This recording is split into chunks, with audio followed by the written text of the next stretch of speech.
રાજપૂત, ગુલાબસિંહજી વાઘેલા, દિગ્વિજયસિંહ, દશરથજી સોલંકી, જેમને આ પ્રસંગ ઉજવ્યો છે એવા બંને ભાગીદારો, બંને યુવાન છે.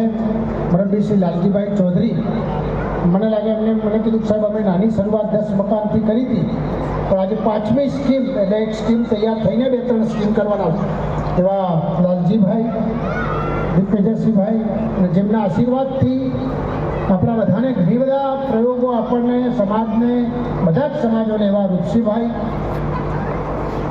યુવાન મિત્રો જે આજે 63 મકાનોમાં અહીં આગળ પ્રવેશ કરવાના છે એવા તમામ જેમના મકાન છે એવા તમામને આશીર્વાદ આપવા આવેલા વડીલો, યુવાન મિત્રો અને બહેનો, આજે આપણે સૌ માટે એક ગૌરવની વાત છે. એટલા માટે કે જીવનની અંદર બિલ્ડર લાઈફમાં મેં અનુભવ કરેલા છે, જોયું છે કે માણસ માગે એ પ્રમાણેનું પૂર્ણ કરવું, એનાથી નકશામાં જે બતાવ્યું હોય એ મુજબનું કામ કરવું. મેં એમને પૂછ્યું તમે અંડરગ્રાઉન્ડ કર્યું છે? મને કે હા, મેં અંડરગ્રાઉન્ડ, લાઇટ, પાણી, એટલે નિયમોને પણ ધ્યાનમાં રાખીને આ અદ્ભુત સ્કીમ કરી છે. એ બદલ મેં ખૂબ દિલથી બિરદાવું છું, અભિનંદન આપું છું. દુનિયામાં સૌથી મોટી વસ્તુ છે વિશ્વાસ.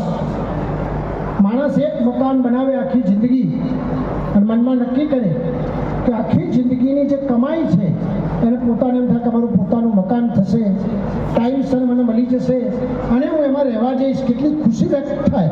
આખી જિંદગીના 25-30 વર્ષ માણસે મહેનત કરીને એક મકાન આ સ્ટેજે બનાવવાની કોશિશ કરી હોય અને એને સારા બિલ્ડર મળવા, સારું કમિટમેન્ટ મળવું, સારું કામ પૂરું થવું ને, એ અમદાવાદમાં તમે જો તમને ખબર પડે કેટલી બધી ભોંજગળો, કેટલા બધા મુશ્કેલીઓ પડતી હોય છે. આપણી નાની સિટીમાં તો એકબીજાને ઓળખતા હોઈએ, સગાવાલા હોઈએ, એકબીજાને કહી શકાય, પણ એ ટાઈમસર થયું છે.